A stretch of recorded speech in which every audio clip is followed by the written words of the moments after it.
हमारा टॉपिक है स्कारिंग। आज हम स्कारिंग को डिस्कस करेंगे। स्कारिंग में कौन कौन से स्टेप्स आते हैं इसको डिस्कस करेंगे। स्कारिंग के जो स्टेप्स होते हैं वो बहुत ज़्यादा इंपॉर्टेंट होते हैं। फॉर एग्जांपल यहाँ पे एक एंडोथेलियम की हमारी लेयर है जो कि क्या हो गई है, इंजर्ड हो गई है। ठीक है, अब स्कारिंग किस पे डिपेंड करेगी, ये तो एक तो सीवियर इंजरी पे डिपेंड करेगी। अगर इंजरी सीवियर हो जाएगी तब हमारे पास स्कारिंग का प्रोसेस होगा। और दूसरी क्रॉनिक अगर इंजरी हो जाती है, फॉर एग्जाम्पल अगर कोई इंजरी हुई रीजनरेशन का प्रोसेस स्टार्ट हो गया, रीजनरेशन स्टार्ट होते होते क्योंकि इंजरी क्या थी, क्रॉनिक थी, क्रॉनिक बार बार इंजरी हो रही है उस जगह पे, तो रीजनरेशन का प्रोसेस अगर बार बार होगा तो फिर वहाँ पे जो सेल्स होंगे उनकी डेफिशिएंसी हो जाएगी, जिसकी वजह से वो बार बार रीजनरेशन नहीं कर पाएंगे।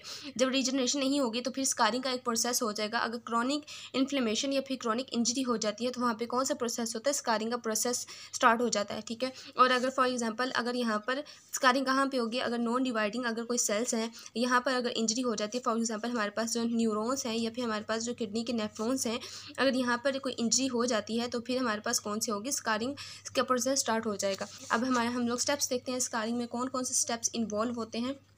स्टेप्स इन्वॉल्व इन स्कारिंग, जो पहला स्टेप है, अगर फॉर एग्जांपल ये एंडोथेलियम है, यहाँ पे इंजरी हो गई है तो सबसे पहले क्या होगी, यहाँ पे ब्लीडिंग होगी। तो पहला स्टेप क्या है हमारे पास, ब्लीडिंग। अच्छा, उसमें फिर हमारे पास सेकंड स्टेप क्या है, ब्लीडिंग के बाद वहाँ पे हमारे पास क्या आएंगे, ब्लीडिंग क्लोटिंग बनेगा। क्लोटिंग कौन बनाएगा, हीमेटोपोइसिस के थ्रू हमारे पे क्या होगी, क्लोटिंग का प्रोसेस होगा। अब क्लोटिंग का प्रोसेस कौन परफॉर्म करेगा, हमारे प्लेटलेट्स आएंगे वहाँ पे क्लोट बनाएंगे ताकि ब्लीडिंग को रोका जा सके। ठीक है, उसके बाद फिर हमारे पास क्या होंगे, जब ब्लीडिंग स्टॉप हो जाएगी, क्लॉट बन जाएगा, तो फिर हमारे पास क्या आएंगे, मीडिएटर्स वगैरह आएंगे। जब मीडिएटर्स आएंगे तो मीडिएटर्स क्या काम करते हैं, इन्फ्लेमेशन का प्रोसेस करते हैं। इन्फ्लेमेशन करवाएंगे तो फिर इन्फ्लेमेशन दो तरह की होती है, एक तो क्रॉनिक इन्फ्लेमेशन होती है और एक क्या होती है, एक्यूट इन्फ्लेमेशन होती है। एक्यूट एंड क्रॉनिक, जो हमारे पास एक्यूट इन्फ्लेमेशन होती है यहाँ पे दोनों में अलग अलग सेल्स प्रोड्यूस होंगे। एक्यूट इन्फ्लेमेशन में न्यूट्रोफिल्स वगैरह प्रोड्यूस होंगे, क्रॉनिक में मैक्रोफेजेस वगैरह प्रोड्यूस होंगे। मैक्रोफेजेस दो तरह के होते हैं, M1 और M2। M1 क्या करेंगे कि फर्दर इन्फ्लेमेशन को करवाएंगे, इन्फ्लेमेशन का प्रोसेस करवाएंगे, और M2 क्या कराएंगे कि फिर रिपेयरमेंट का प्रोसेस करवा लेंगे, रिपेयरमेंट की तरफ ले जाएंगे उस सेल्स और उस टिश्यूज़ को। ठीक है, फर्स्ट स्टेप हमारे पास क्या था, ब्लीडिंग हो रही थी, सेकंड में क्लोटिंग स्टार्ट हो गई है, थर्ड में मीडिएटर्स आ गए हैं, मीडिएटर्स से इन्फ्लेमेशन स्टार्ट कर दे। इन्फ्लेमेशन अगर एक्यूट फॉर्म में होगी तो न्यूट्रोफिल्स प्रोड्यूस होंगे और न्यूट्रोफिल्स वहाँ पे अपना एक्शन परफॉर्म करेंगे। क्रॉनिक होगी तो फिर M1 और M2 प्रोड्यूस होंगे। अब M1 क्या होगा, इन्फ्लेमेशन करवाएंगे, M2 क्या करेंगे कि रिपेयरमेंट का प्रोसेस स्टार्ट करवा लेंगे। फोर्थ हमारे पास क्या है, फोर्थ कौन सा प्रोसेस होगा, फोर्थ हमारे पास होगा सेल प्रोलिफ्रेशन। जहाँ पे इंजरी हुई है वहाँ पे जो सेल्स होंगे वो प्रोलिफ्रेट करेंगे। अब प्रोलिफ्रेशन जो होती है वो किस पे डिपेंड करती है, डिपेंडिंग अपॉन द स्टिमुलस पे डिपेंड करती है, ग्रोथ फैक्टर्स पे हमारी प्रोलिफ्रेशन डिपेंड करती है।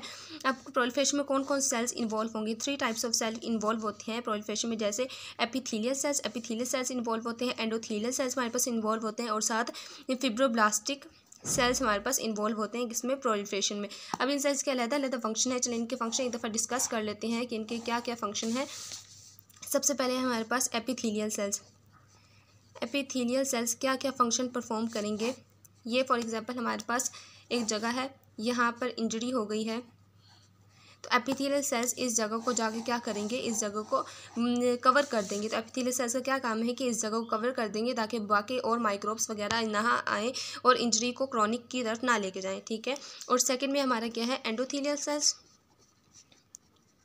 एंडोथेलियल सेल्स हमारे पास कौन सा फंक्शन परफॉर्म करेंगे, ये काम करेंगे दूसरे हमारे वेस्कुलर सेल्स के साथ मिलकर काम करेंगे और एक प्रोसेस करेंगे जिसको हम लोग क्या कहते हैं, एंजियोजेनेसिस।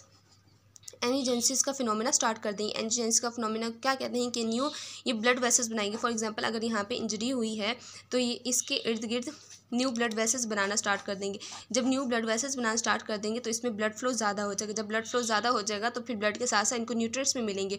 जब न्यूट्रिएंट्स मिलेंगे तो जो डेड पोर्शन होगा वो क्या हो जाएगा, उनको न्यूट्रिएंट्स मिलने लग जाएंगे तो वो मज़ीद जो पोर्शन होगा वो डेड नहीं होगा। जो इंजरी जिस पोर्शन में हुई है उनको न्यूट्रिएंट्स अगर मिल जाए तो वो डेड मज़ीद नहीं होगा और रिपेयरमेंट की तरफ वो चला जाएगा। ठीक है, उस पर फिर हमारे पास है फिब्रोब्लास्टिक सेल्स।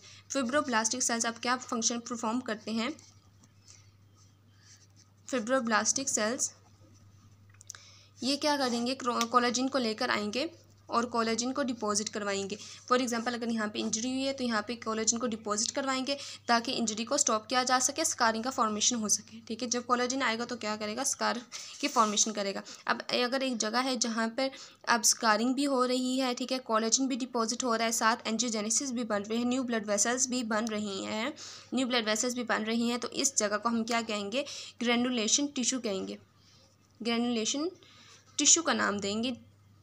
किस जगह ग्रेनुलेशन टिश्यू का नाम देंगे, जिसमें ये तीन फिनोमेना हो, एक तो स्कारिंग हो रही हो, ठीक है, दूसरी कोलेजन वहाँ पे डिपॉजिट हो रहा हो बहुत ज़्यादा, दूसरे और तीसरा क्या है, वेसल की फॉर्मेशन अगर ज़्यादा हो जाए तो उस जगह को हम लोग क्या कहेंगे, ग्रेनुलेशन ऑफ टिश्यू का नाम देंगे। ठीक है, जब हमारे पास कोलेजन डिपॉजिट हो जाएगा, एक दफ़ा यहाँ पर कोलेजन डिपॉजिट हो गया, एक दफ़ा जहाँ पे कोलेजन डिपॉजिट हो गया, तो फिर इसको मज़ीद हम लोग स्ट्रॉन्ग बनाने के लिए यहाँ पे क्या क्रॉस लिंकिंग होगी, जिसको हम लोग क्या कहते हैं, रिमॉडलिंग का नाम देते हैं।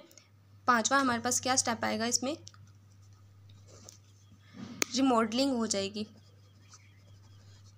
रिमॉडलिंग हो जाएगी ताकि जो स्कार बनेगा यहाँ पर वो बहुत स्ट्रॉन्ग हो और वो बाद में टूटे ना। ठीक है, यहाँ पे जो हमारे पास कोलेजन बना है, कोलेजन डिपॉजिट हुआ है, उनको क्रॉस लिंकिंग होगी, उनकी रिमॉडलिंग होगी ताकि जो स्कार की इंटेग्रिटी है वो हाई हो जाए। ठीक है, अब हमने यहाँ पे स्टेप्स पढ़े। स्टेप्स कौन से हैं, सबसे पहले ब्लीडिंग, वहाँ पे जहाँ पे इंजरी है वहाँ पे सबसे पहले ब्लीडिंग का प्रोसेस होगा, उसके बाद फिर वहाँ पे क्लोटिंग होगी थ्रू प्लेटलेट्स, उसके बाद फिर मीडिएटर्स रिलीज होंगे, इन्फ्लेमेशन का प्रोसेस होगा, इन्फ्लेमेशन एक्यूट हो सकती है, क्रॉनिक हो सकती है, डिपेंड अपॉन द कंडीशन।